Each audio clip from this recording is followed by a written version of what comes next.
It's time for Security Now. Steve Gibson is here. Coming up in just a little bit, a new Windows 0 Day. It's been around since Windows 7. A screw-up in patching for WordPress. You're going to want to know about that. And Steve's dumb idea of the week. All I can say is stay tuned. Security Now is coming up next. Security Now comes to you from TWiT's LastPass Studios. Securing every access point in your company does not have to be a challenge.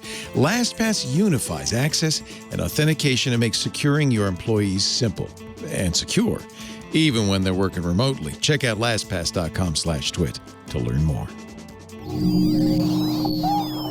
Podcasts you love. From people you trust. This is TWiT.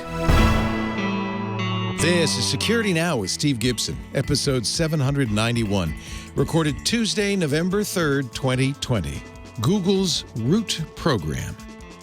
This episode of Security Now is brought to you by Worldwide Technology and Fortinet. When was the last time your company updated your security strategy? Are your business assets protected? WWT offers security solutions and services that will protect every endpoint of your business and help you combat the next-gen threats.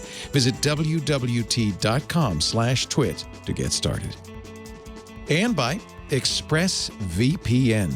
Protect your online privacy with one click. For 3 extra months free with a 1-year package, go to expressvpn.com/securitynow. And by LastPass. Give your IT and security leaders control of password security with the award-winning LastPass. Visit lastpass.com/twit to find out how they can help you. It's time for Security Now. And I mean right now, with this guy right here, Steve, well, there is an exclamation mark in the title. That means it's definitely Security Now. Now than never. Now, Steve Gibson is our host. He's the man of the hour, grc.com. Hello, Steve. Yo, Leo. Great to be with you for, this interesting day. It's election day in America. In the country. Yep. Yeah. We're all just kind of nervously waiting. Biden our time. Biden our time. Wait, Biden? What? Waiting to find out what happened. So we're going to get trumped or not. Yeah. So we will find out. But meanwhile, we still got a show to do. The show must go on, as they say. We're going to, for this week, episode 791, we're going to look at a sort of an interesting thing. We without knowing it, we covered the first part of this last week, not knowing that there was a short 7-day embargo on a new, just revealed critical Windows 0 Day flaw, which was, as I said, embargoed, so we didn't know about it until later last week. We knew about the patch, right? We knew they were patching it. We just didn't know. No. There was Google who fixed a critical problem in Chrome, but it turns out this was a chained exploit, and Chrome was just providing the front door. But once you got in, you needed to elevate your privilege, and it turns out there's a way that no one knew how to do that before. Yikes. Yeah. We've also got speaking of Microsoft, a public service reminder from Microsoft. They're trying to be as responsible as they can after the fact. We've also got an interesting plan. People are going to be skeptical, but we'll talk about it. I'm kind of impressed with at least what they're saying, and that's Google's newly announced plan to get into the VPN service business. We also have CERT, who has announced an unappealing plan for automatic vulnerability naming. So no more honey monkeys, which I think is going to be a mistake, but we'll talk about that. We've also had a real mess with WordPress's attempt to update, and I didn't realize this, Leo, they have 455 million sites. Oh, yeah. That's a lot of That's a lot of sites. They're rapidly closing in on half the internet. Boy. Then we're going to close a loop with one of our listeners who just sort of provided an interesting bit of feedback from the field from stuff we've been talking about. I'll give a brief update on SpinRite because it's where I'm spending all of my time now, as our listeners know. And then we're going to finish by examining another Google thing. Google's decided to create their own CA browser root program for the first time ever. The only one who has their own, really as a consequence of the legacy, is Mozilla with Firefox. But I think Google's probably always been a little envious of the control that gives Firefox and Mozilla. They've always wanted their own. Well, that's going to happen now. So some interesting stuff to talk about for the week. And I found this thanks to one of our listeners who tweeted this photo to me. The picture of the week is it's a classic. It's right up there with the gate in the middle of the path with the well-trodden dirt paths that are just going around the gate. This is like right up there. Yeah. It's like this is, and notice this is a big thick cable on this bike lock. You are not going to cut through that cable. You don't need to. So you just might as well give up, right? Right. Actually, remember the one we had where some bolt cutters were like being protected by a cable in a hardware store. So you couldn't take the bolt cutters away. It's like, okay, wait a minute, they're bolt cutters, guys. Oh, it's a suggestion. That's all. Just a suggestion. Sometimes security is just a suggestion. Sometimes it's just theater. Yeah. A lot of times. But not when it comes to Fortinet. You know the name Fortinet. You know WWT, Worldwide Technology, and Fortinet. Together, WWT offers security solutions and services to protect your business. They are, they're the partners you want. The dream partner that really keeps up on what's going on, can help you get your goals satisfied in a successful and affordable way. Security, of course, the subject, as always, on this show. And as you probably know, attackers are constantly updating their tools and their strategies. The question is, are you adapting for the future? Are you prepared for these new attacks? WWT can help your organization prepare and combat next-generation threats. You want a company like WWT. I don't think there is a company like WWT. You want WWT. They've got the vision, the services, the capabilities to help any enterprise become more secure, to reduce the risk for your organization. Their team has the resources and platforms to make it possible. And with now 3 decades in the business, they have a proven track record and lots of references, so you know they really can help you succeed. I'll give you a couple of case studies. You'll find them all at wwt.com/twit. They worked with a large healthcare organization to do a security risk assessment of their certified electronic health record system. WWT's experts used expert knowledge, state-of-the-art tools, in-depth analysis, skilled training, and repetition to complete their assessment.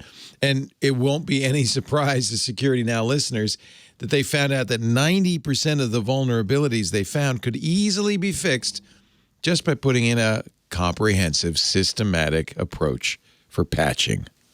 Duh. Of course, they helped that team, that healthcare organization, do it, and everybody's a lot safer and a lot happier. WWT worked with a retail bank to help them achieve their primary goal of establishing an infrastructure that could prevent first, and if not prevent, at least survive a catastrophic cybersecurity event. That's a long way of saying it. Catastrophic cybersecurity events happen. WWT helped them reduce system outages by 40%. And what's great is they got an ongoing cost savings of 48%, and they did it all with infrastructure automation, another core skill WWT can offer. They have the solutions and services that'll help you achieve more effective outcomes, whether it's your security strategy, your endpoint security with all those work-from-home people. That's very important. Network security overall, reduce your attack surface, improve threat detection and response, and, of course, lower the risks. They're great on identity and access management, zero trust architectures. They can help your security operations combine event correlation along with automation and orchestration, all to increase visibility, reduce dwell time, and eliminate risk where it matters the most. It doesn't matter what business you're in, or whether you're a healthcare organization or a government or a university, security's job one. It's got to start there, and that's what WWT can help you with. We are big fans of WWT, and I think you will be too. You could see how they could protect your business assets and intellectual property with a holistic security approach. It's the only way to do it. Go to WWT.com/twit and get started. Let worldwide technology help you. WWT.com/twit. WWT, delivering digital outcomes and modernizing IT infrastructure all over the world. All right, we're ready. Picture of the week time. Okay, so for our listeners who are, well, listening, we have a series of yellow steel concrete-filled poles, of the kind that would like block at the end of a driveway or a roadway where you didn't want cars to be able to drive through. And someone has chained or cabled their bicycle up to one of these. The only problem is it's a pole, and it's, maybe like a foot taller than the bicycle, and you wouldn't even really have to lift the bike very high in order to, like, pull the cable off of the top of the pole and then ride away with this bicycle. So this is more of I guess this is sort of like actually is sort of like that path photo that we like so much, Leo. It displays a request. It displays an intent. Yes. It has no actual ability to it. Yeah. It's not enforcing the desire. It's just sort of saying, this locked gate on this path, even though you could go around it, we're trying to say, please don't. And similarly, this bike chained to cabled to a pole, which is completely ineffective, is saying, look, this is the honor system. I'm clearly saying I've not left this bike out here just for anyone to walk away with. I've cabled it to a pole, which doesn't stop you from taking it, but clearly my intention is that you not. Yeah, please don't. Yeah. So it's the honor system. You could, but don't. Security. Yes. Yeah. I don't think that'll work with Russian cyber attackers, but, we could hope. Okay, as I said, we have a new 0 day, and it's complicated by the fact that it has existed at least since Windows 10, which, as we know, Microsoft has... At least since Windows 7. Oh, I'm sorry. 7. Yes. Yes. At least since Windows 7. Wow. So last week we talked at some length about the bug Google found in the free type library, which had been in use since June 19th, 2015, so more than 5 years.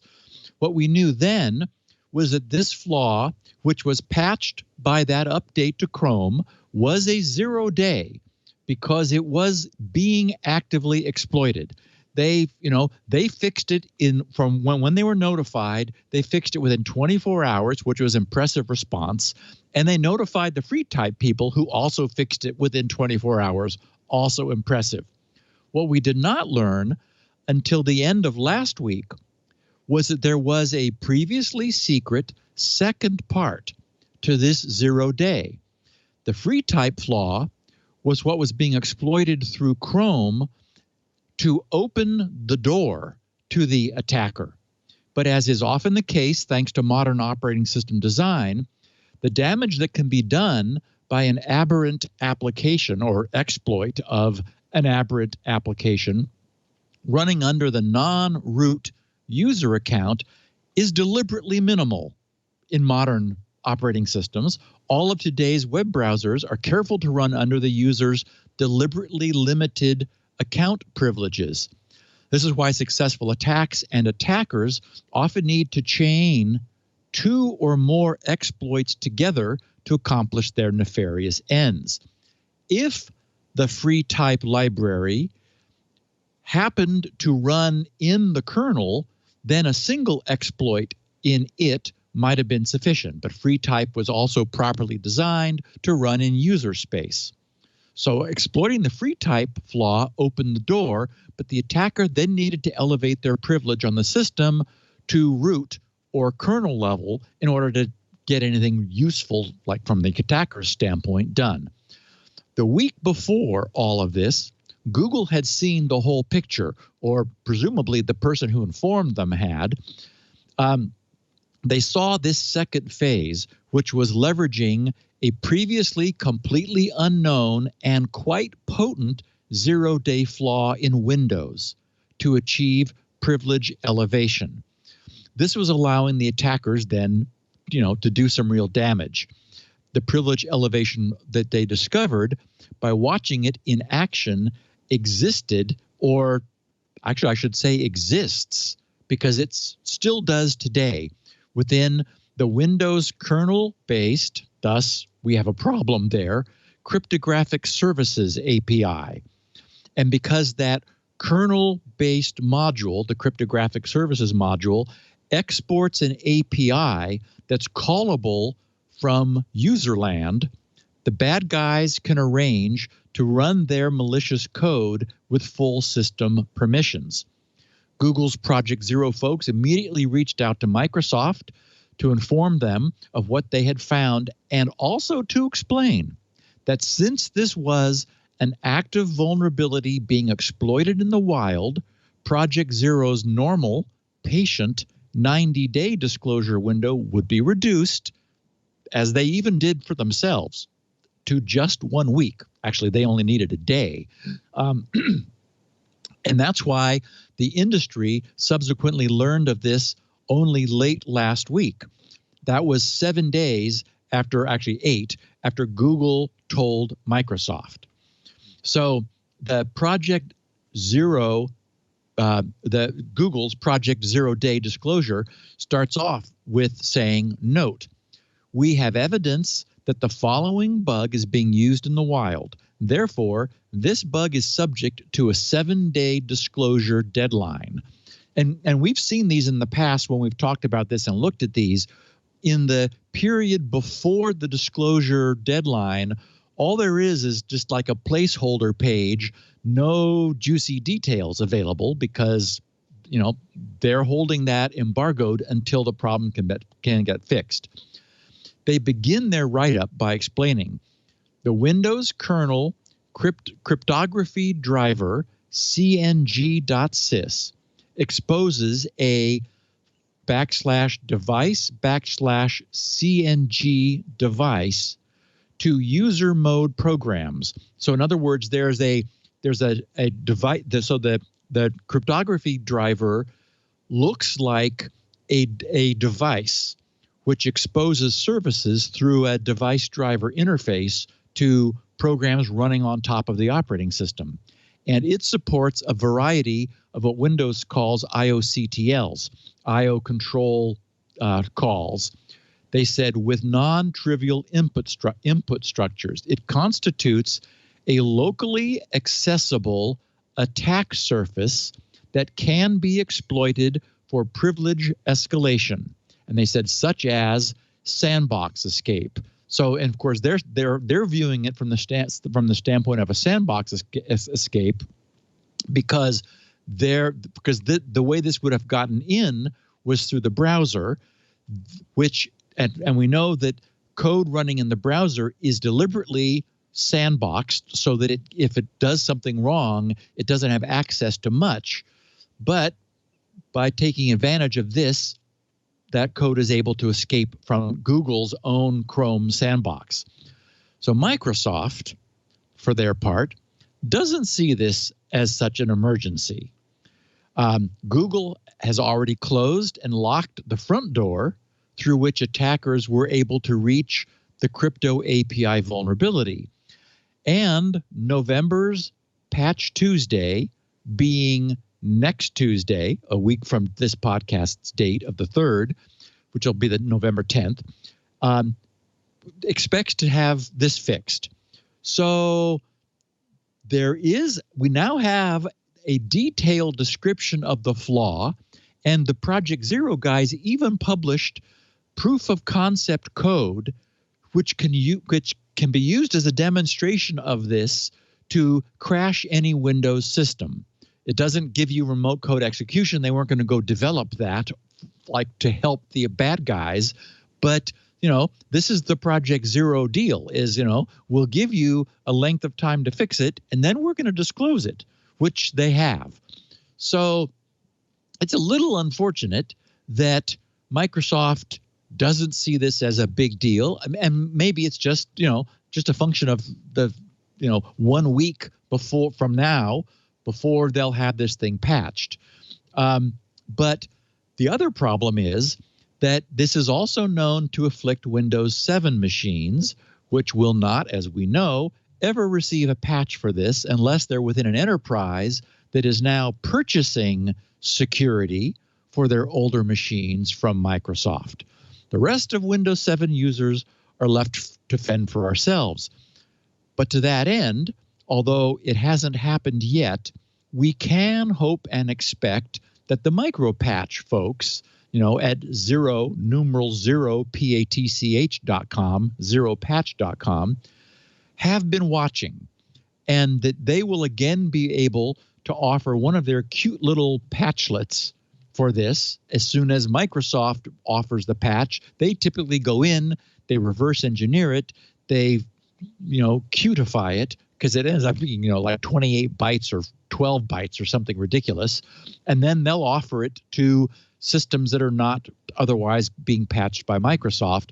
Sometimes they do this for free, but that's normally only until Microsoft has had a chance to respond in any way that they're going to, at which point then it's only their subscribers who are able to continue to receive this. So, this is an inexpensive way. We've talked about these guys several times for people who aren't comfortable continuing to run Windows 7 without any OS level patching. Our browsers are all being patched. Chrome was immediately patched to close the front door to this. But for what it's worth, now we know, there is this other privilege elevation flaw, which anything that can find some other way in could then arrange to execute itself with kernel privileges on Windows 7 machines that aren't being otherwise patched. So, if you want to buy yourself some additional security, I think these micropatch guys are worth looking at. And I know, Leo, it makes you feel a little queasy to have some third-party patching Windows, but they're really very transparent. They publish the source code for these things often, and just sort of provide it as an inexpensive service. So, I think better than nothing, depending upon how you're using Windows 7. Which brings us back to ZeroLogon. Oh, boy. And what I called a public service reminder from Microsoft.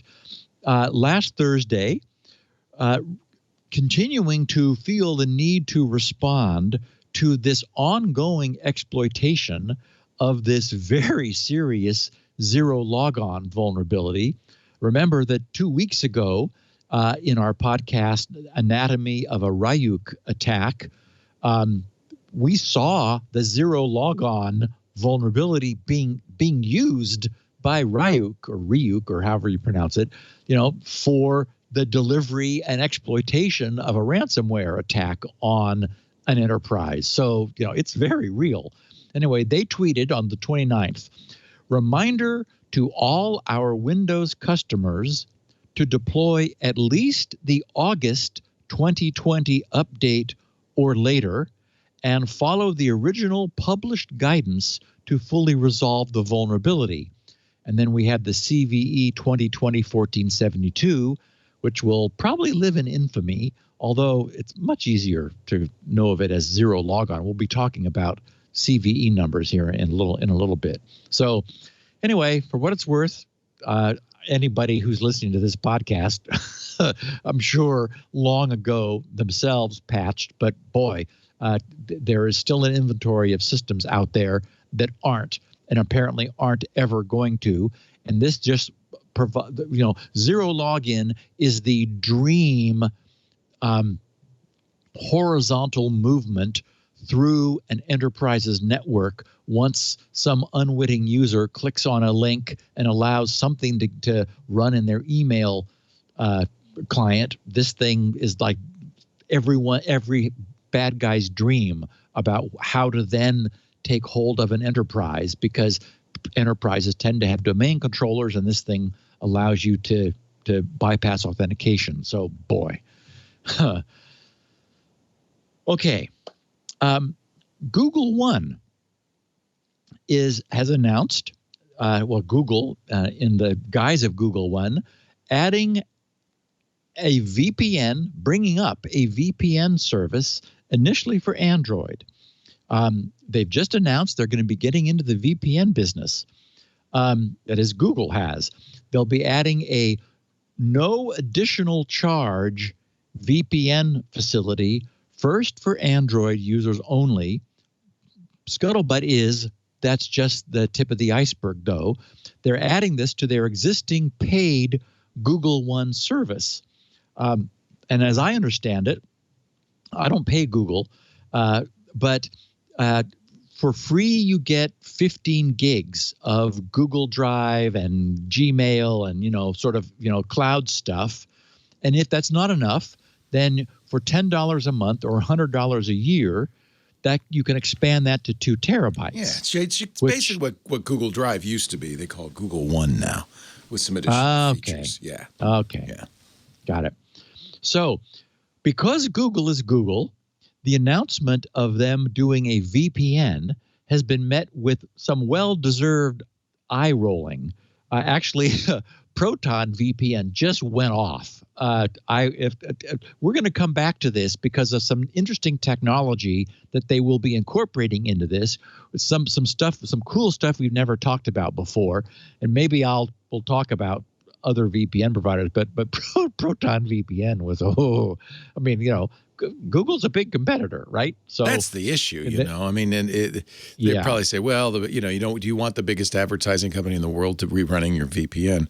But Google's been always pretty good about not, I don't know how I feel about it. So that's why we're here talking about this. Yeah. So they are saying all the right things, Google is, and they are bringing, as I mentioned, some new technology to bear, which has never been done on a VPN, which Google can afford to do due to their specific posture.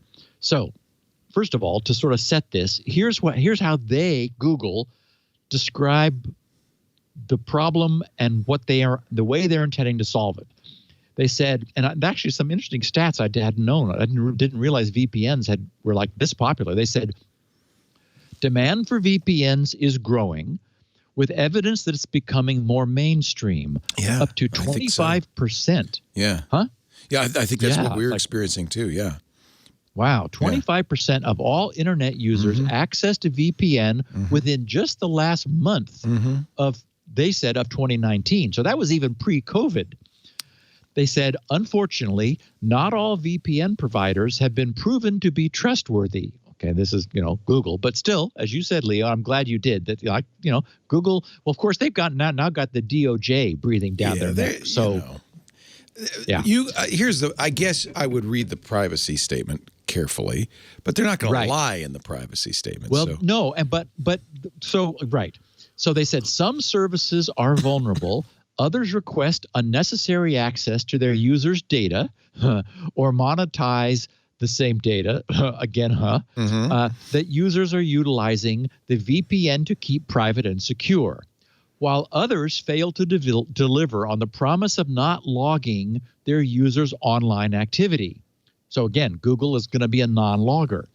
They said, with growing demand for better privacy in a mixed landscape of solutions, we have used our expertise in privacy, cryptography, and infrastructure to build a Google-grade VPN that provides additional security and privacy to online connectivity without undue performance sacrifices.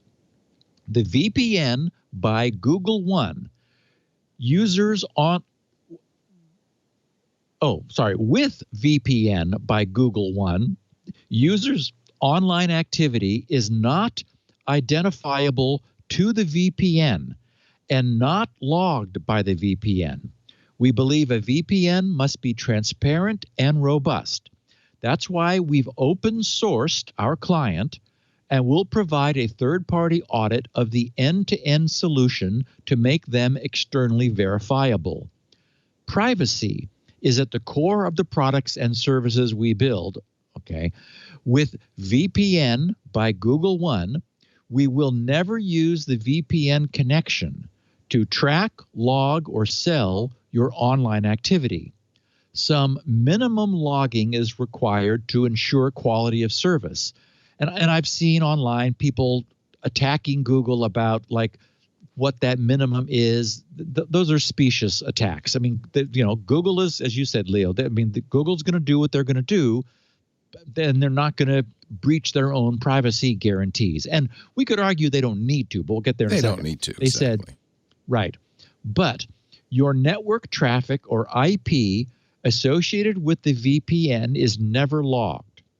To demonstrate how our design works, we've open sourced the code that runs on a user's device, and in the coming months, we will be open sourcing the server-side user authentication mechanism, as well as providing the results of a third-party audit, currently underway. These will provide further assurances of how user data is handled and how robust the VPN's security is. So I'm wrapping this up. Here's the cool bit. Open sourcing our VPN and providing an audit are just some of the steps we're taking to ensure user privacy. While building VPN by Google One, which is the formal name, we realized it was important to strengthen some of the systems that are often attacked or compromised in order to access users' personal data. Traditional VPNs can sometimes compromise a user's identity or online activity by linking the usage of their service to the activity they conduct by means of a session ID. This ID could allow VPN operators or attackers that compromise their infrastructure to eavesdrop and identify users and their activity. We wanted to eliminate that vulnerability by separating the authentication of the subscriber from their use of the service by employing a cryptographic blinding step between user subscription validation and connecting to the VPN. We give users a stronger guarantee that their online activity won't be tied back to their identity. That's what's new. So the technique is known as RSA blind signing, which Google will be using, and it's a real thing. It's actually old, like 1998, the concept was first developed. It provides a means for Google to verify that a Google One paying account holder has the right to use their VPN service, yet without revealing who that account holder is. We've never discussed blind signing technology, but I think it would make a terrific topic, so we will. And although, as I mentioned before, Google hasn't yet said so publicly, the word on the street is that this service for Android will eventually be offered widely across, Google properties and, like other clients for other desktops and so forth. So, I love the idea that their VPN itself is blinded to its user's identity as an account holder. And frankly, I think that Google probably had no choice but to do that if they wanted to provide a VPN service, since they're so strong now. As we mentioned, the DOJ is breathing down their neck. But we also all know that a user's browser's Google tagged cookies, the instant they emerge from Google's VPN endpoint, will immediately scoot over to the nearest Google server to report in. I mean, it's going to be like a zero hop I mean, it's going to be in the same building, right? It's just going to go bing. Now I'm at the Google server. So it's not as though the VPN provides any additional anonymity compared with any other VPN service. But, and here's the key, I think, Google's use of cryptographic account authentication blinding means that at least it doesn't provide any less anonymity than the use of any other VPN service. And there's a lot more to be said about this. We'll be covering it in much more detail in the future. So anyway, and they make a strong point. They've got a strong infrastructure. They're doing all kinds of cool stuff by looking at like using DNS queries to figure out where the user is, and then automatically tie the user to the nearest VPN endpoint. I mean, they're Google. They understand infrastructure. They've got a big infrastructure.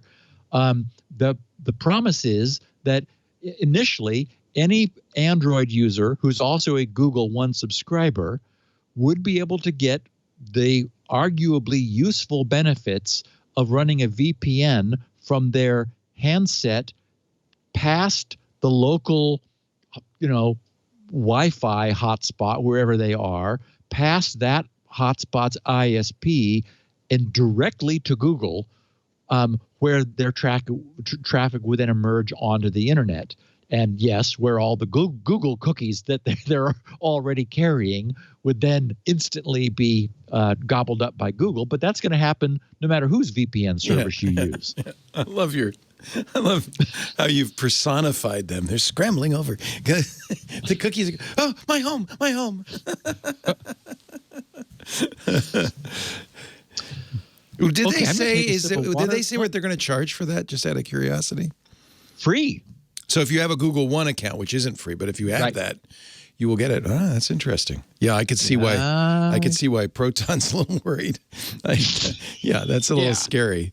And yet, I think that there will be plenty of people who will say, "Yeah, whatever. I'm going to use a VPN from a company that's not Google, not in the advertising business." I can understand that too. Yeah. The reason I mention it is we actually have a VPN sponsor, as you know, and a really, really good one. Maybe this is I don't know if this is a good time or a bad time to mention ExpressVPN. I'm going to do it anyway. I don't think they have much to worry about. No, if you don't want your VPN hosted by the world's largest advertising company, maybe the thing is, ExpressVPN is in one business only, providing you with the best VPN service. Period. Less than $7 a month. It's not very expensive. And you're getting a service that is unparalleled in so many ways. So first of all, ExpressVPN is in almost 100 countries. They're almost all everywhere in the world. Their app is super simple, and it runs on everything. You can even put ExpressVPN on a router. You can put it, of course, on your phone, on your PC or your Mac. You could put it on almost everything you're using. When you turn it on, it automatically has a great technology to find the fastest nearest server. So, and that's one of the things ExpressVPN does really well. What do they do with that $7? Well, that's one of the things. They make sure that they have a lot of bandwidth to every point of presence and a lot of points of presence. Plus, they keep a fresh pool of IP addresses always rotating. So that helps protect your privacy as well. A lot of times with a VPN, you're going to get a stale IP address that everybody and their brother knows, oh yeah, that's a VPN. You don't want that. ExpressVPN does everything right. They have third-party audits of their privacy policy, stamped yes, A+. They have third-party audits of their trusted server technology. This is very cool. It runs in RAM only. So when you press the button, connect to ExpressVPN, it spins up an instance of the trusted server that's yours and yours alone. It can't write. It's sandbox. It cannot write to the hard drive, even if somebody wanted to for some reason. ExpressVPN obviously does zero logging, zero. Can't write to the hard drive. And then when you're done, it's in RAM. It goes away, and your presence on ExpressVPN there's no record of you being there. So it's absolutely private. And they put enough money into their infrastructure so it's fast. So fast you could watch HD video. In fact, that's another reason people use it. You could, they have, let's say you want to watch more anime. You can fire up your Netflix, point ExpressVPN to Japan, refresh the Netflix, all of a sudden you got your heart's content of anime TV. Or point it to the UK, and you got Doctor Who and things like that. It's easy to use. It's fast. It's widely rated by almost everybody. The #1 VPN provider on the market. Zero lag, lots of privacy, audited. What more? I mean, what more can I tell you? This is a VPN you really want to use. It's interesting that more people than ever before are using VPNs. That tells you something about people's desire for security and privacy. And ExpressVPN is absolutely the best choice out there. Go to expressvpn.com/security now. You'll be supporting Steve and Security Now, but you'll also be giving yourself access to the best VPN in the world. And as a little, thank you, we're going to give you an extra 3 months when you sign up for a year. That gives you the absolute best price, 25% off. Support the show. Protect yourself. expressvpn.com/security now. You know what? I already pay for Google One. Doesn't matter. I'm a customer of ExpressVPN. expressvpn.com/security now. 3 extra months free when you buy a year. Back to you if you are fully caffeinated, but only if you're fully caffeinated. Oh, I'm fully caffeinated. I thought I'd have one cup of coffee. I might be staying up late tonight, so I'll join you. It's going to be It might be a long night. So this introduces a new section for the podcast, Leo, the dumb idea of the week. We have a proposal from CERT, of all people, or all organizations. I think that giving catchy, sometimes humorous and descriptive names, often with matching graphic images to security flaws, is part of the fun of this industry. We've had Spectre with that little spooky ghost with the stick hands, Meltdown, Dirty Cow, ZeroLogon. Who can forget Heartbleed? We've got Blue Keep, Blisa, Sigrid, Blurtooth. We recently did Deja Blue, and Stage Fright. It's a long history. The very first virus. The Morris worm, I don't know if that's a name, but the very first widespread virus, the Melissa virus, was given the name Melissa because that was in the code, right? Yep. And of course. We remember it. I wouldn't remember CVE, 1992-1973. Exactly. And I'm always a little self-conscious when I'm spooling those off. They sound like star dates. They do. They really do. It's like, what? Do they want to use the CVE numbering? What do they want to do? No. It's worse. Well, yeah, it is worse. So we've established that naming is important. Not everybody agrees. In a blog posting Friday, the original CERT, that's the one operating out of Carnegie Mellon University, which now collaborates and partners with the DHS's official U.S. CERT team, has proposed spoiling this particular bit of fun. So the first thing I noted was that CERT's own blog posting was titled Vulnonym, or they made up a name. Exactly. They said Vulnonym. Stop the naming madness. Oh. But of course, Vulnonym is itself a fun and memorable name. They didn't give themselves some serial number. So what they have is an auto vulnerability naming service, which they're proposing. So here's what they said. They said Spectre, Meltdown, Dirty Cow, Heartbleed. All of these are vulnerabilities that were named by humans. Anyway, sometimes, because they're good shocking names. Named by humans. How can we allow this? I understand they don't want marketing. Like they feel like maybe it's too markety, but exactly. They got to be memorable. We want people to remember the name so they know what they're worried about. Right. They said they were named by humans, sometimes for maximum impact factor or marketing. They said, consequently, not every named vulnerability is a severe vulnerability, despite what some researchers want you to think. Okay, but a Heartbleed was not good. Right. It was a great name. And we all remember it. Anyway, they said sensational names, and believe me, they've really solved this problem, are often the tool of the discoverers to create more visibility for their work. I think these guys are just sour grapes. Anyway, this is an area of concern for CERT as we attempt to reduce any fear, uncertainty, and doubt, also known as FUD, for vendors, researchers, and the general public. Now, okay, I would argue that the general public has relatively low exposure to these names. No one knows what meltdown is out in the public. No, that's true. It sounds like something that once happened in Chernobyl, or when you leave your ice cream cone unattended. But no one's like thinking, oh yeah, that's a vulnerability I need to worry about. Anyway, CERT said, software vulnerabilities are currently cataloged by number, primarily the common vulnerabilities and exposures, CVE-ID, which makes it very easy for computer analysis and storage. However, humans aren't well conditioned to remember numbers. Instead, humans prefer names because we find them easier to remember. So they're making our case, Leo. They said, and they said, we don't remember IP addresses, but do easily remember domain names to browse our favorite websites. We also remember things like hurricanes, snowstorms, operating system updates, particular geographic locations like cities or states, and so forth.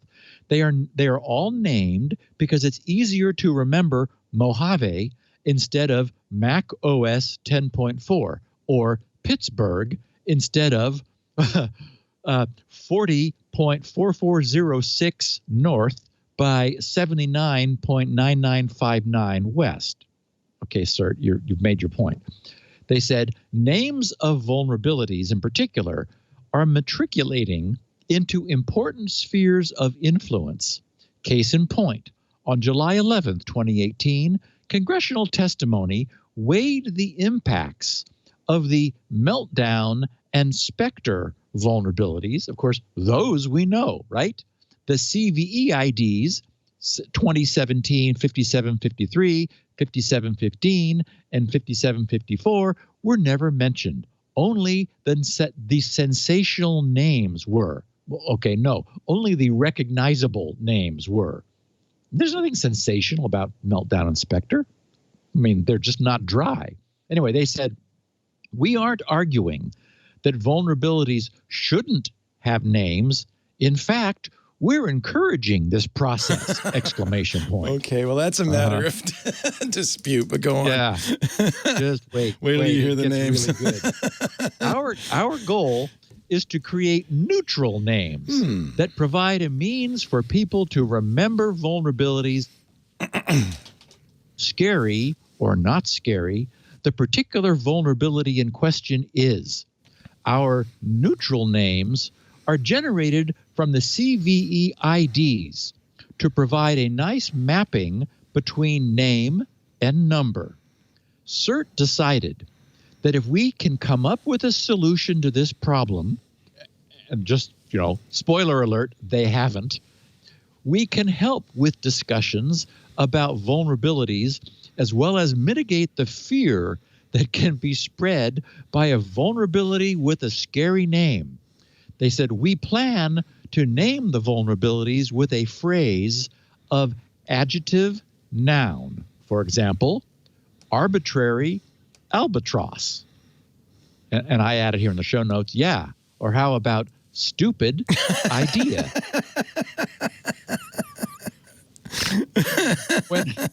When tackling this problem, we considered several lists of words to ensure no sensational, oh boy, did they achieve that, scary or offensive names were included. We created the list of both adjective and nouns using the combined resources of the Wiktionary, whatever that is. I didn't even bother to look it up. Wiktionary. Yeah. It's a wiki. Wiktionary. It's a wiki dictionary. Yeah. Okay, good. Wiktionary. And categories of words such as animals, plants, objects in space, and more. Next, we created the method by which we map the CVE IDs to the pair of adjective names. After much consideration, after much consideration, we used the Cantor depairing function, which is a bijection between the natural numbers and a pair of natural numbers. Bookable, obviously. Of course. How else would you do it? How else would you? Of course. Duh. This means that each natural number can be mapped to two natural numbers uniquely, because we wouldn't want any collisions of these fabulous new noun or adjective noun pairings they've come up with. To test out this idea, we're operating at Vulnonym. So everybody wants to follow this. This is going to be gripping. This is a Twitter feed @ VULNONYM, Vulnonym on Twitter, to publish the neutral names associated. This is an Onion article. This can't be serious. No, this is the I can't believe it. Truth. This actually happened. Oh God! And it's not even April 1st. Associated with CVE IDs as they are issued, follow at Vulnonym and let us know if this naming experiment is useful! And in case anyone considers a word or name to be offensive, we have a simple process to remove it from the corpus and regenerate a name. Okay, so I digested this. I checked out at Vulnonym. I'm not sorry that I brought all this up, since we may start seeing some very poorly named vulnerabilities, and we should understand what happened there. Oh, boy. Okay, so here are 3 tweets recently made by the at Vulnonym tweet bot.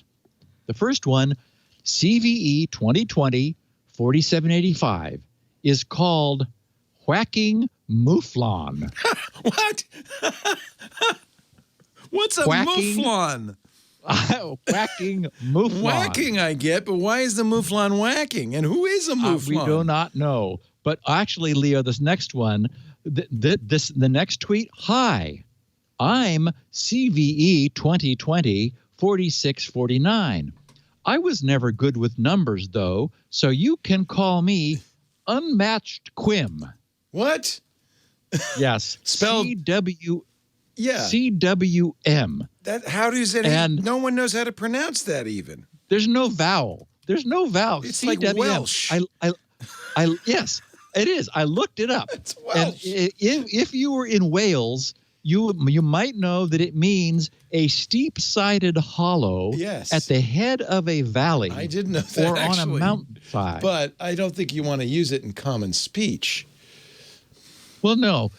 Have you been hit by the unmatched Quim? So are these real CVEs that they're tweeting? Yes. 2014-1060 is cyclic hyrax. Yes. Now, isn't that catchy, Leo? Wouldn't you like to have the cyclic hyrax vulnerability? This is ridiculous. They just need better dictionaries. I mean, if they had better dictionaries, maybe. Then they could be fun. They could do what the NSA is doing, It's clearly their intention. I don't know who these people are. They don't want anyone to have any fun. We could not have honey monkeys if these guys were in charge. CVE 2020-16-006 is privileged ukulele. That one's at least kind of memorable. Yeah, okay. They should have adjective noun and just make the nouns a little more common. Yeah, not Quim. What is a Quim? What's a Quim? If you're Welsh. A mouflon. I think a mouflon sounds like an animal. Yeah. The mouflon is whacking. I don't know. Carrying Doeg. D-O-E-G. What's it? I'm sorry. Uncaring Doeg. That's CV 2020. Is it really uncaring? Uncaring, oh my God. D-O-E-G. Equable jawfish. Maybe that goes with the unmatched Quim. Lunar. It's uncaring. These are the worst. Lunar termite. Brisk squirt. Oh, you don't want brisk squirt. I don't know what it is, but you don't want it. Oh. Unvarnished. Yeah. What is a where you go to the doctor. Cerusophone? What the hell is a Cerusophone? You want to report that one to your Yes. to your GP. Okay, doctor, I got a brisk squirt. I need a shot of some kind for that. Orchestral waterphone, transverse Vicen, voiced adder. Some of these are okay. If it had less uncommon words, it wouldn't be that bad. So maybe the problem is the bot is unmanaged. They need a managed bot. Or a Somebody better dictionary. Needs to look at these. What's a sure? Rakish sure? What's a SHER? Sure. Well, apparently that's in Wiktionary. So yeah, that's the mistake. It's too. They need a better word list, I think. Yeah. Although, if you're gonna be a vulnerability, I hope somebody comes along and names a vulnerability brisk squirt, just so we get to keep that one. That one I would keep. Oh my God. Did you get the patch for brisk squirt yet? No, man. I'm suffering too, man. Am I suffering? Oh my God. Oh, okay. I have to have some. I'm looking uninvolved dulcimer. That's not bad. An uninvolved dulcimer. That's not bad. Yeah. We could keep that one. Prominent caterpillar. If they had some personality, yeah. Sulfa bonefish. Oh. I think that's that's gonna be my pseudonym from now on. Subtle. Okay, wait. Hatchetfish. Sulfa is an adjective? Yeah, no, I don't think so. So I think it's just they're just taking random words. It needs to be adjective, noun. It needs to be common nouns, or at least a little more common than quim. No Welsh allowed. You got to have at least one vowel per name. Legless umber, pensive snakehead, grouchy camelopardic. Wait a minute, grouchy camelopardalis. You don't expect security researchers to say that out loud. Well, and what is the general public going to do with this? I mean, they seem to be worried. Now compare this to Spectre and Meltdown. And what you don't want is a chained vulnerability with brisk squirt and roaring swallower. then you've got a problem. Imagine the chained vulnerabilities. Leo, brisk squirt is what you use to open the front door, right? And then you use roaring swallower to do the privilege escalation. Oh my God. What were they thinking? I'm following this Twitter bot though, because I'm gonna laugh every day from this one. Holy cow!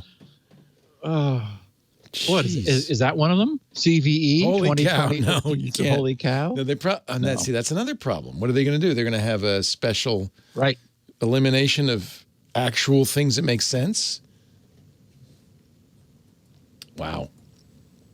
I guess brisk squirt might be more the back door than the front I like brisk squirt and roaring swallower.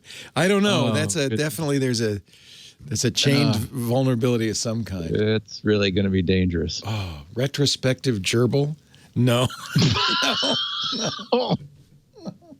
No. I'm sorry. Oh. There's just too much weirdness in this. It's just not. And it isn't, April 1st or like something from The Onion. You don't want this one. Undressed mephitis. It sounds like a venereal disease. Wait a minute. MEPHITIS.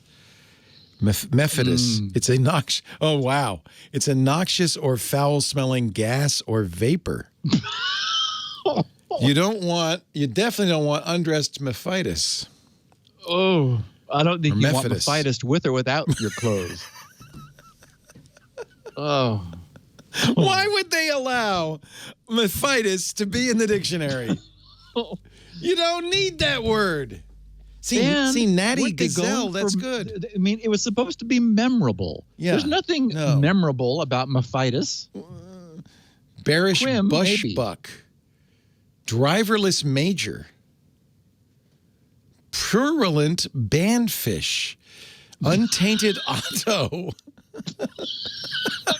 Okay. I mean, it is a little bit like Mad Libs. It's Mad Libs for security vulnerabilities. The Twitter feed, VULNONYM, Vulnonym. I think some undergrad wrote this paper. I do. Oh, wow. All right. Okay. Is it too late to name the show Squirting? Whatever. Probably too late. Yeah. Oh boy, Steve. That's the howl of the day. Wow. Oh wow. Okay, stop reading those, Leo. I can't. I'm looking away. I'm looking away. Do not look at the Vulnonym.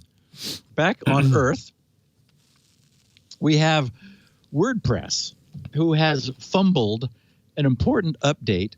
You know, just after I was telling everybody last week that they should just be updating everybody's WordPress installations because bad problems need to get fixed. Last Friday, they patched 10 security bugs as part of their release 5.5.2. The most severe problem patched would have allowed a remote, unauthenticated attacker to take over a targeted website through what they described as a narrowly tailored denial of service attack, whatever that means. I will figure it out what it was here in a minute. WordPress wrote that, quote, the vulnerability allows a remote attacker to compromise the affected website. The vulnerability exists due to improper management of internal resources within the application, which can turn a denial of service attack into a remote code execution issue. Okay, the researcher who found the bug described it as interesting but likely difficult to carry out in the wild. He said, you have to be able to produce a very accurate DOS attack. Okay, whatever that, an accurate DOS attack.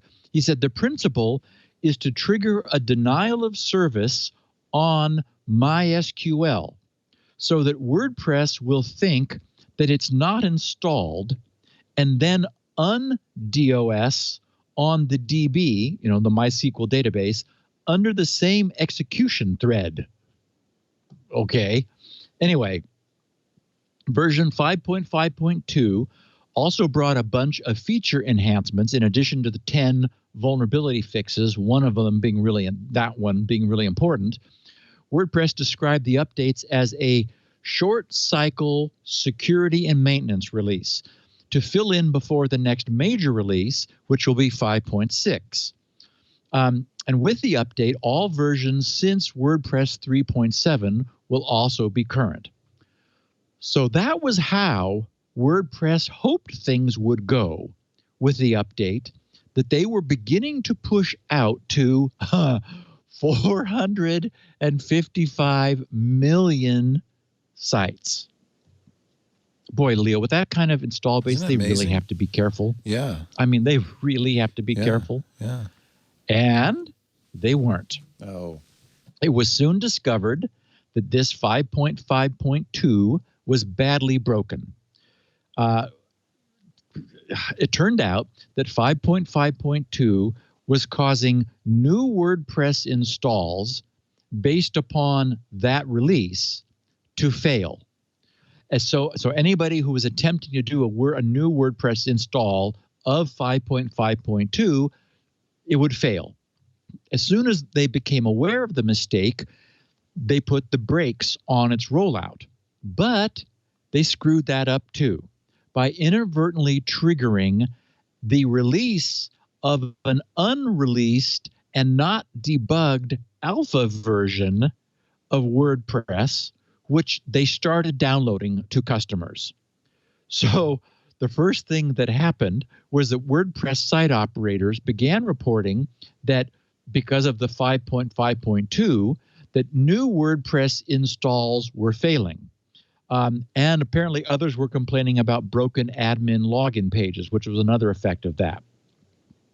So scrambling around, WordPress said 5.5.2 caused an issue with installing zip packages available on WordPress.org for new versions of 5.5.x, 5.4.x, 5.3.x, 5.2.x, and 5.1.x. They said the issue only affected fresh WordPress installations without an existing wp-config.php file in place, thus new because they wouldn't have had that file, as opposed to upgrading where that file would already exist. They further explained, while work was being done to prepare for WordPress 5.5.3, which was the fix to the mistake that they made with 2, which was what caused this new installation problem, they said the release team attempted to make 5.5.2 unavailable for download on WordPress.org to limit the spread of the issue noted, which was the new installation problem, which only affected new installations. But this action resulted in some installations being updated to a pre-release 5.5.3 alpha. Unfortunately, the alpha release misinstallation brought with it the old default 20 themes and the Akismet plugin as part of the pre-release 5.5.3 alpha. So that messed things up. And admins who had not asked for any pre-release install were suddenly being greeted with the message, beta testers, this site is set up to install updates of future beta versions automatically. So they were like, what? What just happened? So in the wake, you can imagine, of all of this unasked for auto update mess, many WordPress admins were vocally worried and upset about the whole not under their own control issue. And, you know, it's a problem that we have. We, of course, were just talking about this last week. I took the position that anything, and I have taken the position that anything hooked to the internet needs to have the capability of being updated automatically. But, you know, in light of all this and standing back from it a bit and sort of looking at what Microsoft has done, maybe their sort of Microsoft's semi-compromise stance with Windows 10 is the best we can do. You know, notify everyone of updates, let them kind of give them some push to update now, but allow that now to be deferred for some length of time to a more convenient time. But ultimately, if they keep pushing it off, force the issue if necessary, and especially if, you know, there's a really critical issue that needs to get fixed. And of course, the problem is an operating system can notify its users. Normally, there's somebody there typing at the screen. But there's no clear way for someone's router or most other IoT devices to notify them. So I don't know. I think we're going to need to have some sort of standards defined and adopted so that we can move this whole dilemma into history.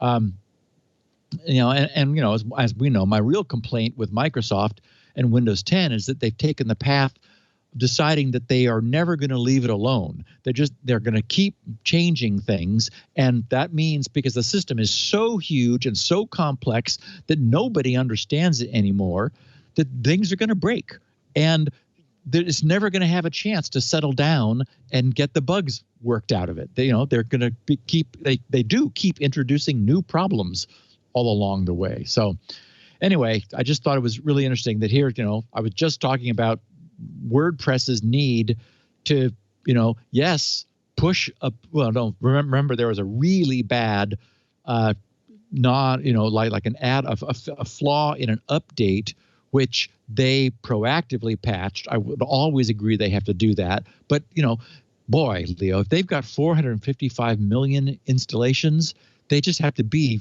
really careful. I wouldn't want that responsibility. And it's written in PHP, which doesn't help. No. Right? No, you're right. Yeah.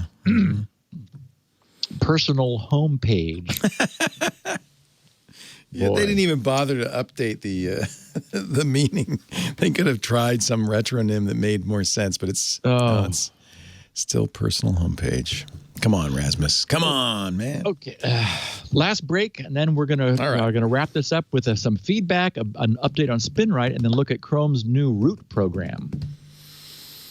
Maybe we are going to have a new section, best of the best of Vulnonyms.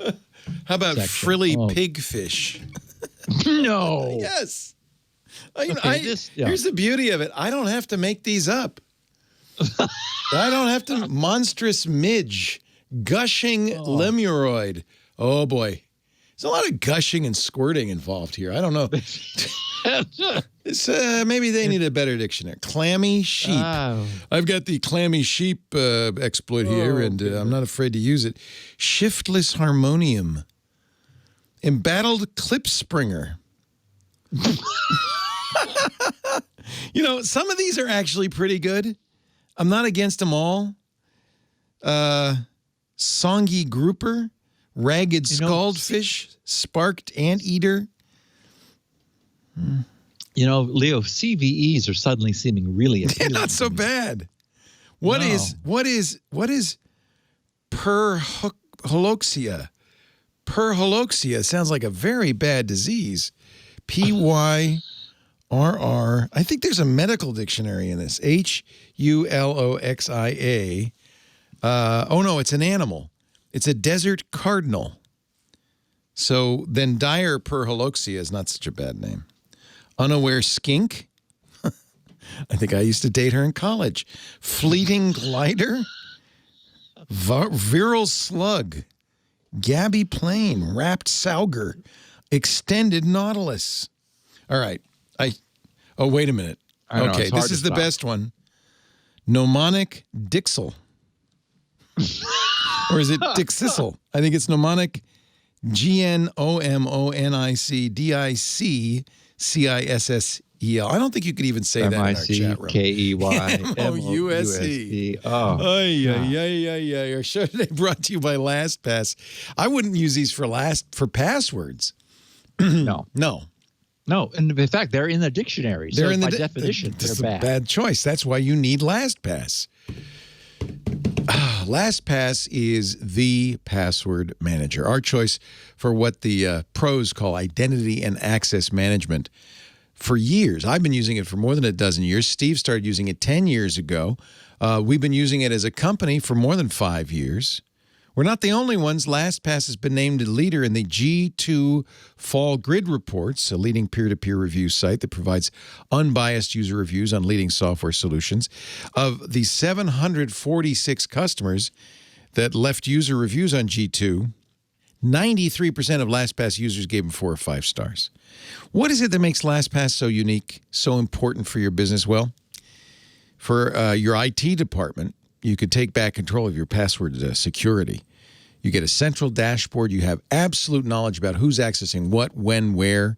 You have complete privileges, so you can customize not just user privileges, but admin privileges. You can have admins only in charge of one folder and that kind of thing. We use that all the time.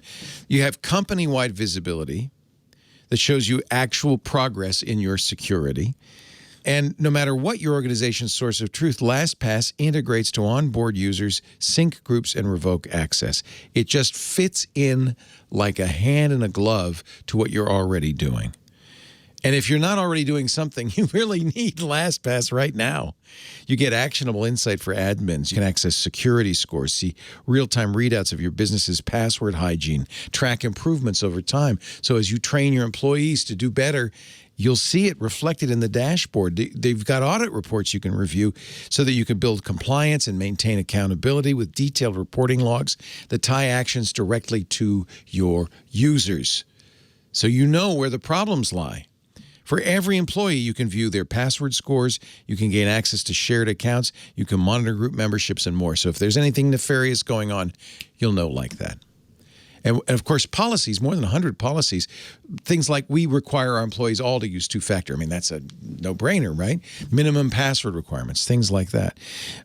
So you can enable and require MFA. We do that. It makes it, by the way, not harder for your employees, but easier because it's autofill. They even have, the one-touch applications. So that's nice because you can, you don't even need a password. You just tap a yes on your phone. I just think LastPass does everything right. And of course, the built-in password generator does a lot better than Adoptive Barnacle over here. It creates long randomized passwords that protect against hacking. I think LastPass is just awesome. Use it out of the box for much improved security, or set it up with your own policies, your own requirements, and make it even better. LastPass has won 8 awards so far this year. PC Magazine's Editor's Choice, the Fortress Cybersecurity Award, Business Insider's Best Overall Password Manager, and I can go on and on. I won't, because I know by now you need LastPass. If you don't use it already, go to lastpass.com/twit. You'd be crazy to go it alone these days. With work from home employees out there, endpoints everywhere, you need LastPass. LastPass.com/twit. I can tell you with absolute sincerity, I am so glad I started using LastPass a dozen years ago, and I am so glad we started using it as a company. LastPass.com/twit. Don't be an outstanding Elver or a shrouded taboo. Use LastPass. I'm telling you, I'm following this Twitter account. I'm just going to have this will be my laugh of the day. How about a blasphemous Chuckwalla? Or an overbuilt coolie? Well, there you go. You got an overbuilt coolie. No wonder. This is doomed for failure. Oh. Shapely Monkey. That's CVE 2020-19-956 is Shapely Monkey. Or Unruffled Bongo. Cogent Kitten. Sensuous Fossorial. All right, I'm sorry. I'm going to stop. Go ahead. It's your show, not mine. Please continue. No, this show could use a little levity honestly, every so often. I was congested all day. I'm feeling much better. I'm going to loosen my tie, though. On we go with the show, Steve. So just one little bit of feedback from a listener, Spencer Salmon. He said, not hello. His real name, by the way. Yeah, it does sound like a CVE. Yeah. He says, I just finished last week's podcasts, and you mentioned IE and Edge. Interesting fact. I work in the financial industry, and our core provider's web app is only compatible with IE. Oy. And then he said, in parens, ActiveX. That's why people, that's why people still use it. Yep. And I mean, geez, I hope, I guess I would wonder if a provider that was still there and hadn't moved forward was like a going concern, because, IE is dying. Well, ActiveX. Should anybody be using ActiveX? Yeah. That's so bad. Yeah, it was a bad idea. I remember you castigating it when they announced it. Yeah. It basically allows arbitrary code on the web to run on your machine with full privileges. Stupid. Misbegotten. Yeah. Elk. Sorry. I'm sure that's a CVE. Anyway. Last week, my time went into overhauling a bunch more of the earlier code on the pre-AHCI IDE ATA driver code. The way I had originally written that first cut exploratory code back in 2013, it wasn't ever intended to be production ready. But the way this project is evolving, the sooner I can make it production ready, the sooner we'll have SpinRite.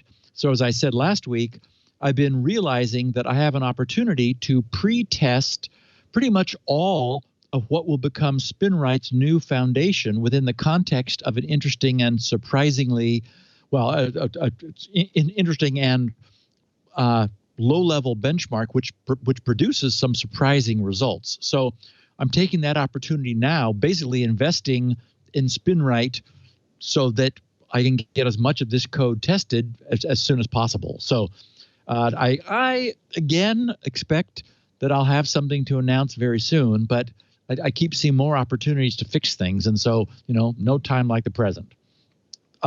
Okay. Chrome's root program.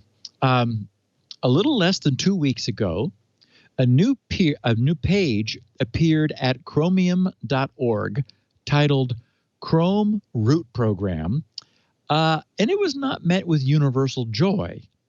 We'll get to that in a second.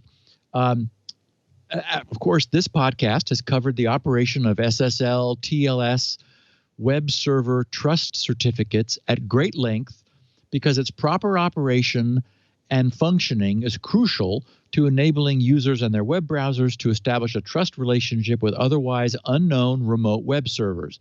Now we just all take it for granted. And as we know, the system is far from perfect.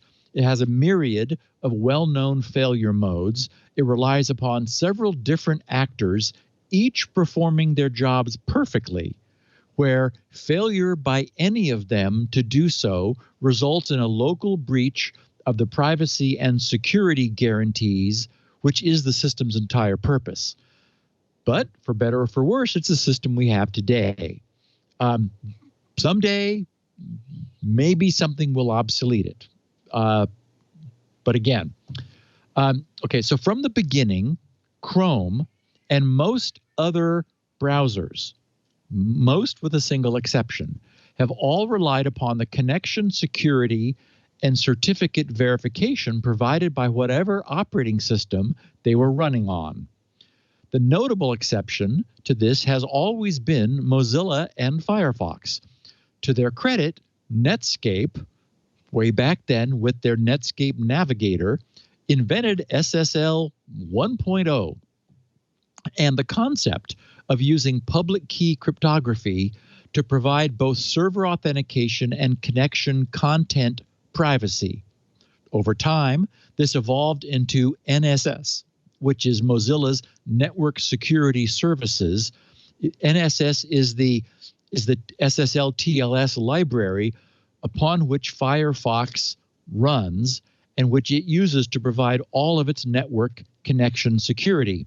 Since NSS is cross-platform and a freestanding component of Firefox, it includes its own root certificate store, which anchors the validation chain of any certificate received from a web server that Firefox is connecting to. All other web browsers, which inherently have a shallower history than Netscape's Navigator, since it was first, and Mozilla's Firefox, which is a descendant, rely, as I mentioned, upon the hosting OS's platform for their connection security. But how many times have I noted that today's modern cryptography is a solved problem?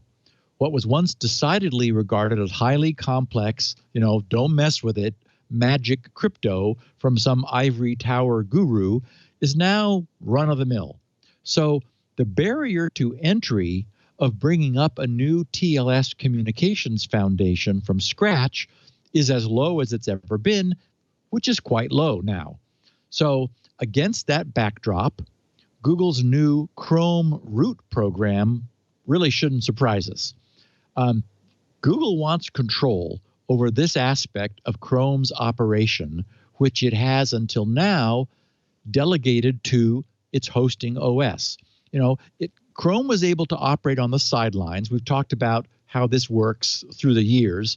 Basically, it was able to watch the connections, blacklist, and pin certificates. But it's never been in the position to directly and completely manage the root store, which underlies its browser's trust.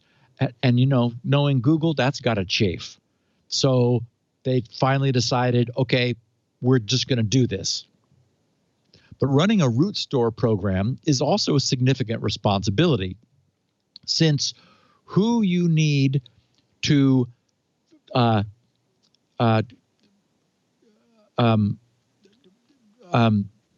well, it's a responsibility because you need to be very careful about deciding who you let in, who you don't, who you may need to kick out based on their behavior. Over the years, the podcast has tracked a number of these incidents. And of course, these decisions that you make directly affect your customers' security and their ability to get to wherever it is they're trying to go. Remember this torturous decision that the browser and OS vendors had to make when StartCom was clearly found to be misbehaving and issuing certificates that they should not have been. And, it wasn't just that they made a mistake, it's that they weren't forthcoming with it. And, that's almost a bigger no-no than making a mistake. So from its position, which has up until now been on the sidelines, Google, as I mentioned, was able to sniff the certificate exchange and block certificates that, for example, after the decision was made to stop accepting certificates signed by StartCom, they couldn't remove the StartCom cert from the underlying OS's root store because it wasn't theirs to manage. So clearly, it makes sense with Chromium going the way it has that Google is going to just run their own. So their low-key announcement of their intention to develop and run their own root store program, it establishes the importance of the browser's root store with this very short description that sort of states their case. They said, when Chrome presents the connection to a website as secure, Chrome is making a statement to its users about the security properties of that connection. Because of the CA's, the certificate authorities, critical role in upholding those properties, Chrome must ensure the certificate authorities who issue certificates are operated in a consistent and trustworthy manner. This is achieved by referring to a list of root certificates from certificate authorities that have demonstrated why continued trust in them is justified. This list is referred to as a root store. The policies and requirements for participating and being included in a root store are known as a root program. So, for long-standing, tried-and-true certificate suppliers with a well-known, time-proven track record and impeccable credentials, like my own favorite provider, DigiCert, inclusion in Google's, Mozilla's, and any other operating system's root store is pretty much a pro forma no-brainer. But the world has a great many certificate authorities of somewhat questionable reputation, and deciding whom to trust can be very political, as we've seen in some of these discussions. So, since the security of the Chromium project's upcoming root store is of crucial importance, I wanted to share the inclusion policies and their underlying philosophy. It's interesting to get a snapshot into this. Google said, the explanations below describe the Chrome root program and policies and requirements for CAs to have their certificates included in a default installation of Chrome as part of the transition to the Chrome root store. Because, of course, it doesn't exist today, and everyone wants to be in it tomorrow. So they said, historically, Chrome is integrated with the root store provided by the platform on which it is running. Chrome is in the process of transitioning certificate verification to use a common implementation on all platforms where it's under application control, namely Android, Chrome OS, Linux, Windows, and Mac.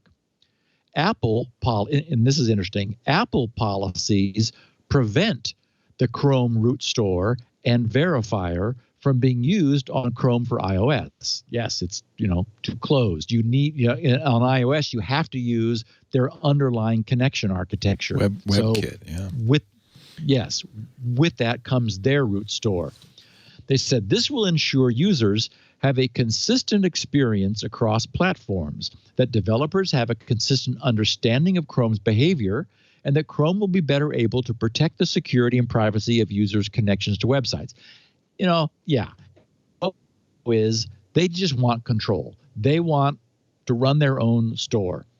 They said for CAs that already participate in other public root programs, such as the Mozilla root program, many of these requirements and processes should be familiar. They said during this transition, the Chrome root store contains a variety of existing certification authorities certificates that have historically worked in Chrome on the majority of supported platforms. So yeah, naturally, they're going to start with, the standard set of CAs. They said this promotes interoperability on different devices and platforms and minimizes compatibility issues. This should ensure as seamless a transition as possible for users. In addition to compatibility considerations, CAs have been selected on the basis of past and current publicly available and verified information, such as that within the Common CA Certificate Database, which is known as the CCADB. CCADB, they wrote, is a database run by Mozilla and used by a variety of operating systems, browser vendors, and certification authorities to share and disclose information regarding the ownership, historical operation, and audit history of CA certificates and key material. So in other words, they're not just going to just grab everything and not verify that it's something that they, for their own store, agree that they really want to have in theirs. They said for CAs that have not been included as part of this initial Chrome root store, questions can be directed to Chrome Root Authority Program with hyphens at google.com. Priority is given to CAs that are widely trusted on platforms that Chrome supports in order to minimize compatibility issues. For the inclusion of new CA certificates, priority is given to CAs in the following order in order to minimize disruption or risks to Chrome users. And they've got a list of 5. So here's the order.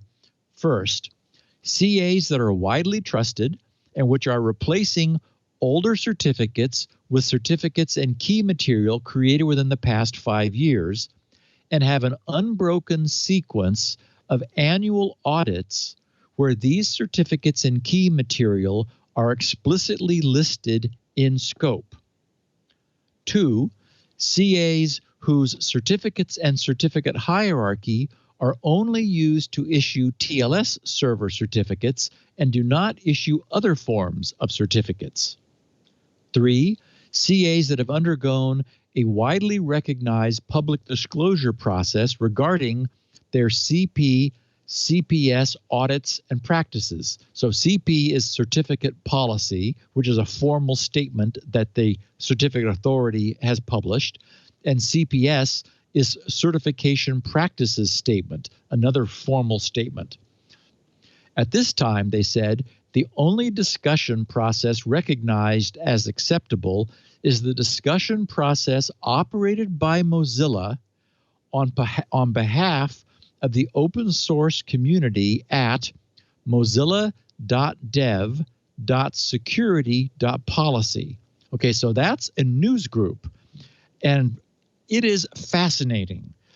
If you're curious to see how the sausage is made, and surprisingly how much sausage there is to be made, you really need to check out mozilla.dev.security.policy. If you just Google that, the first link is a link to groups.google.com.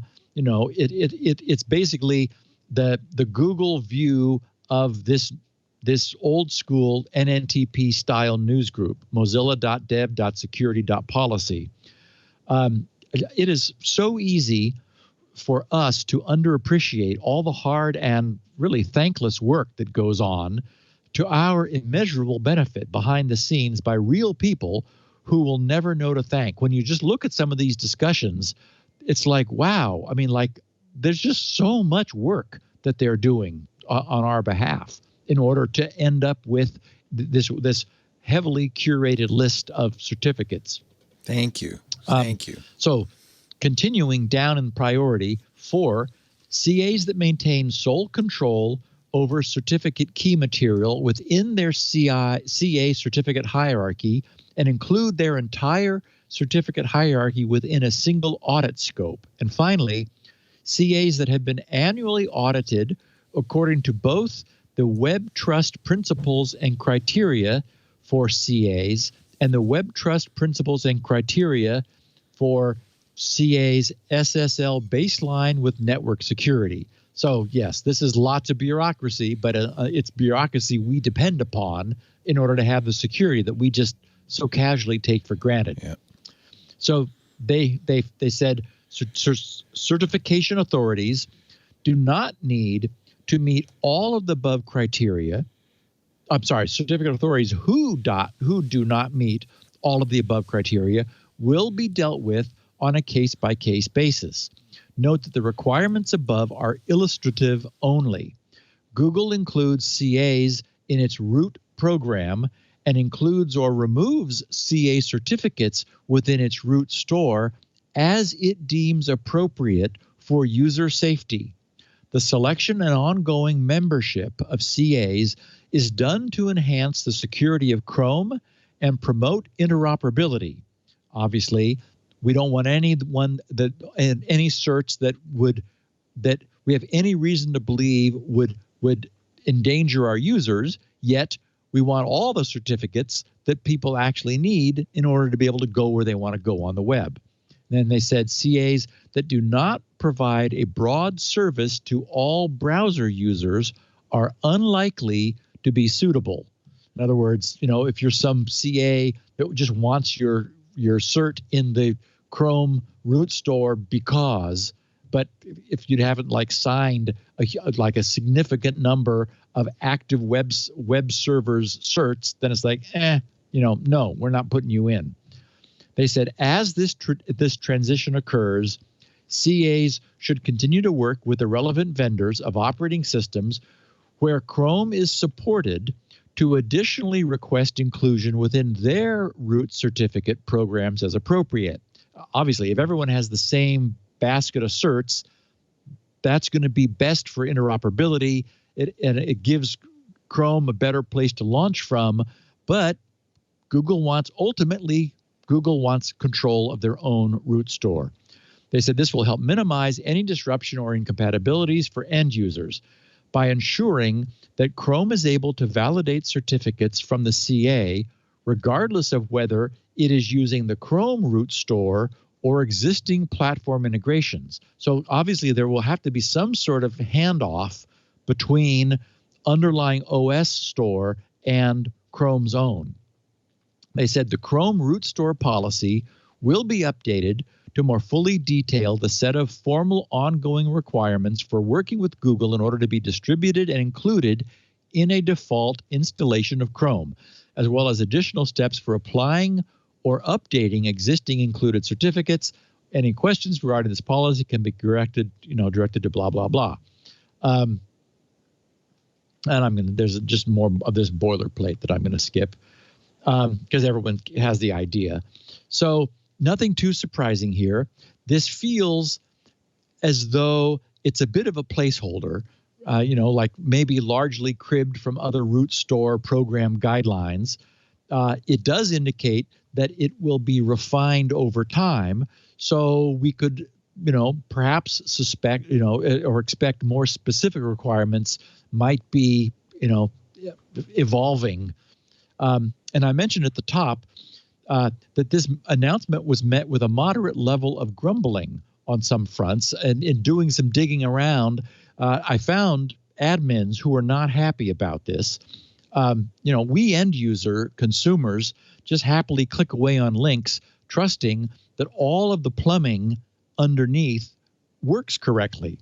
But there are those in the enterprise wearing well-worn plumber's overalls who have identified that the proactive management of certificate root stores, being a crucial anchor of trust throughout the enterprise, can form an important and powerful management firewall.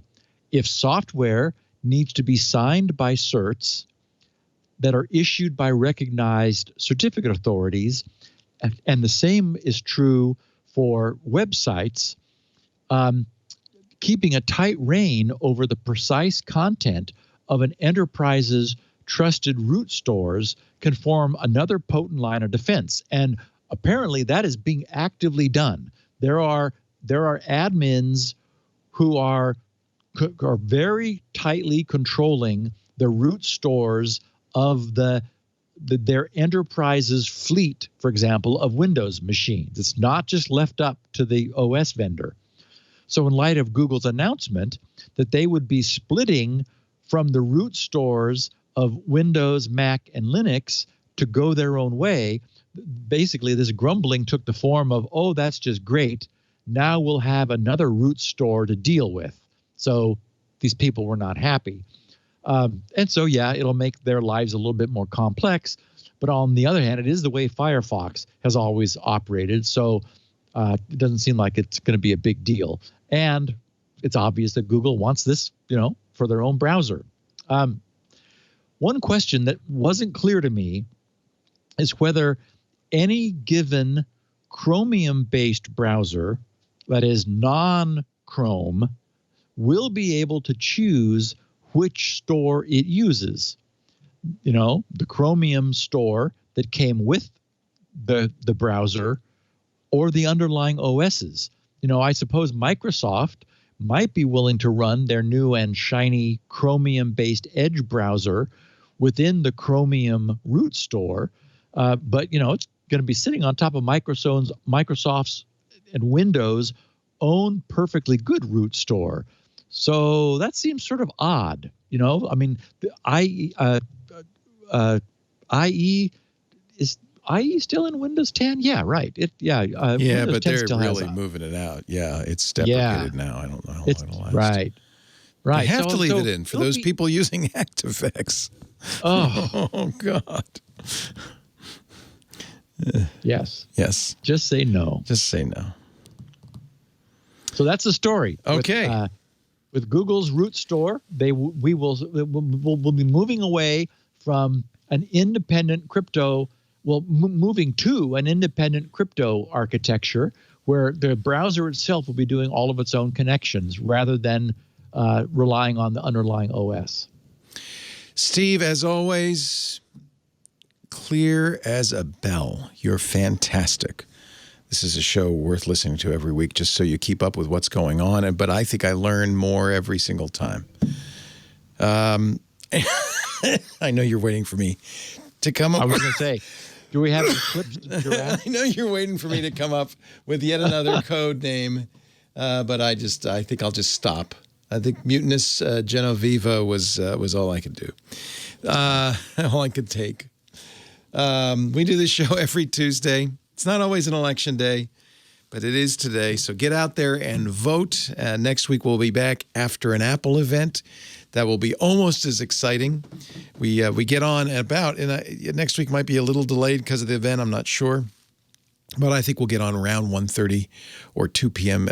Eastern time, Pacific time. That's 5 o'clock Eastern time. That's 2000 UTC. There is a live stream you can watch or listen to if you'd like to, kind of watch behind the scenes. That's twit.tv/live, audio and videos there. But most people get the on-demand versions of the show. That's why we call it a podcast. Steve's got a couple of unique versions, a 16 kilobit audio version for the bandwidth impaired, the truly bandwidth impaired. But the even smaller version is the really beautiful transcriptions Elaine Ferris writes. Those are both available at grc.com. He also has standard 64 kilobit audio. While you're there, check out SpinRite, the world's best hard drive maintenance and recovery utility. fast approaching version 6.1, but if you get 6.0 now, you'll get 6.1 for free, and you can kind of participate in the early testing of 6.1, so that's probably worthwhile. grc.com. Lots of other great stuff there. We have the show audio and video at our website, twit.tv/SN. You can also watch on YouTube. There's a YouTube channel dedicated to security now. YouTube.com/twit. The main Twit channel has links to all of the show channels. And, of course, the best way to get it would be subscribe. That way you don't have to think about it. You don't have to worry about it. Just whenever you're in the mood, you say, oh, look, there's a new security now, and you can listen to it on your device. Steve, I'm going to be hungover tomorrow no matter what happens. But I'll always be thinking of your mutinous gerbil. And oh, good. I'll keep it in mind at all times. Have a wonderful evening. Don't stay up too late, and we will see you next week on Security Now. Thanks, buddy. Bye. I'm Jason Howell, host of Tech News Weekly here on twit.tv, along with my co-host Micah Sargent. Each and every week, we talk to people who are making and breaking the tech news. It could be journalists writing amazing tech stories. It could be experts. It could be the sources of the stories themselves, developers, you name it. We bring them onto the show, and we talk to them about why their story is resonating with the world. You can watch and subscribe by going to twit.tv/TNW. Make sure you do that, and you won't miss a single episode. We'll see you there. Security Now.